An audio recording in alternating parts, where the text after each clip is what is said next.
Almost every day I walk down this street, which means that almost every day I see this yard with this busted guitar attached to the fence. It's been there for at least 5 years, and every time I pass it, I wonder, could it be made back into a usable instrument? Well, this morning, there was a moving truck in front of the building, and I finally got a chance to ask someone about it. They said, nobody knows who put it up. This whole place is being gutted, so it's yours if you want it. So, here we are. Who's up for a project? As you can see, it's a Squier Affinity Stratocaster, or it used to be anyway. I looked up the serial number, and it's from 2005.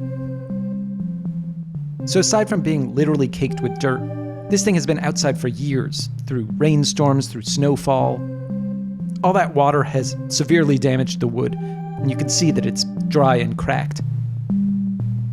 So my goal here isn't to restore it to its former glory. I don't even know if that would be possible, but I do want to get it to a playable state. I'd love to be able to use it as a test bed for various experiments. So my first order of business is to take the neck off. Once I've done that, I should be able to glue the neck a little bit and then reintroduce some of that moisture by refinishing it.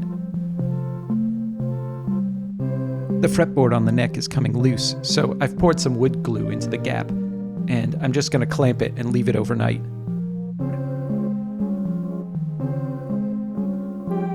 Okay, it seems to have dried without leaving any residue, so I'm going to take the clamps off, and now we can refinish it. For this part, I'm going to be using True Oil, a compound that's intended for use on gun stocks, but which also gets used by guitarists. As you can see, I'm just wiping it on with a rag. The change in color's pretty dramatic. Now let's work on the body. I'm going to take the saddles off the bridge so I can replace them. This guitar originally came with a whammy bar, and this cavity on the back of the guitar would normally have 3 springs in it. Since the springs are missing, I'm just going to insert a piece of wood in there to keep the bridge from moving. So, remember how I said I wanted this guitar to be a test bed for various experiments? Well, the first experiment starts now. Since I only have a few working saddles, and I didn't think to order any more, I'm just going to do 2 strings for the time being, and they're going to be bass strings. This particular setup is called a bassitar, and I've always wanted to try it out. It was invented by Mark Sandman of the band Morphine. It was later refined by Chris Ballou of the Presidents of the United States of America.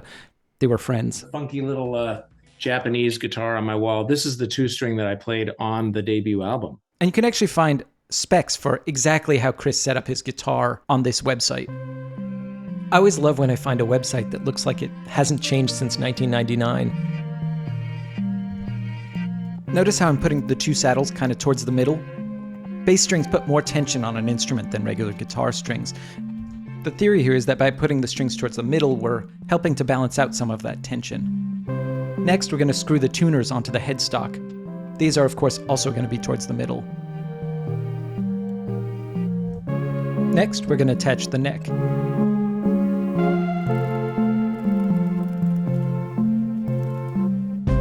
Since I have a lot of spare guitar parts, my plan has been to buy as few things as possible.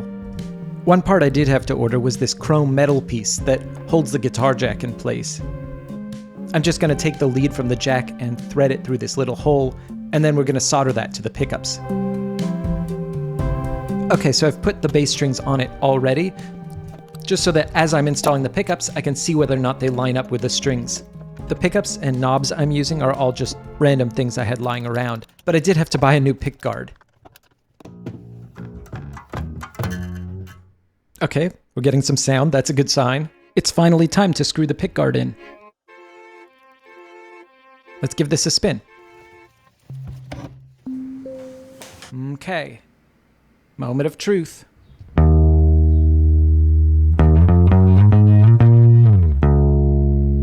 Sounds pretty good.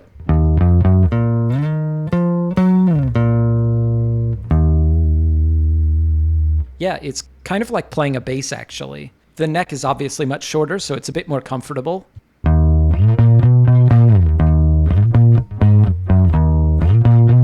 Yeah, let's actually try to record a song. I've got Ableton Live up and running. I'm just going to make a quick drum beat, and then I'm going to see if I can play that same riff that I just played over the drum beat.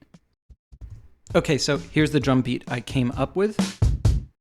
So yeah, super basic. Okay, let's record that bass line.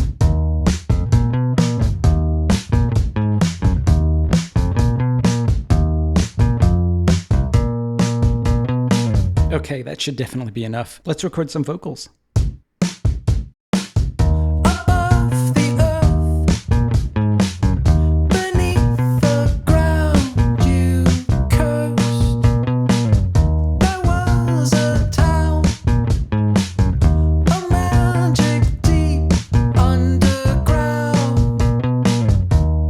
Liking this.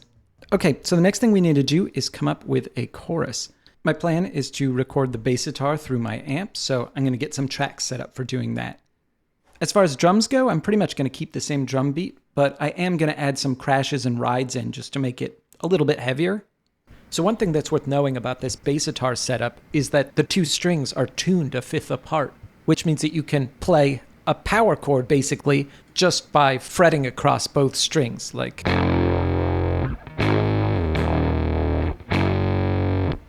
That's basically what I'm going to try to do for this chorus.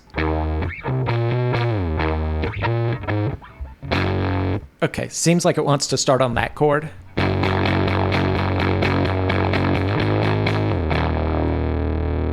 Okay, let's try that. Rather than having you watch me record the guitar part and the vocal part separately, I'm actually going to just show you both takes at the same time.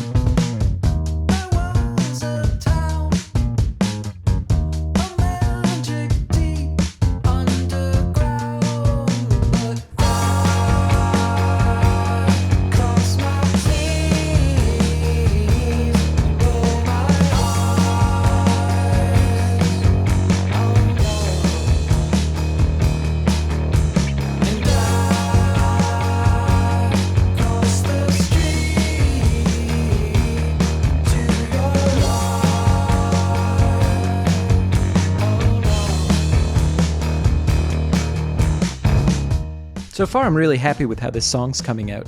I think I'm also kind of seeing the benefit of this bass guitar setup.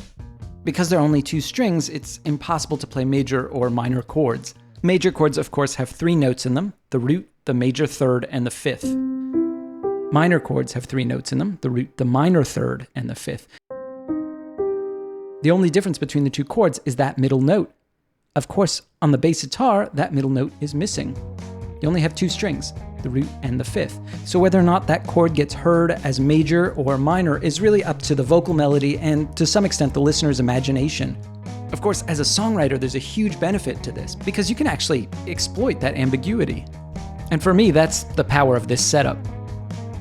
Okay, shall we try for a bridge?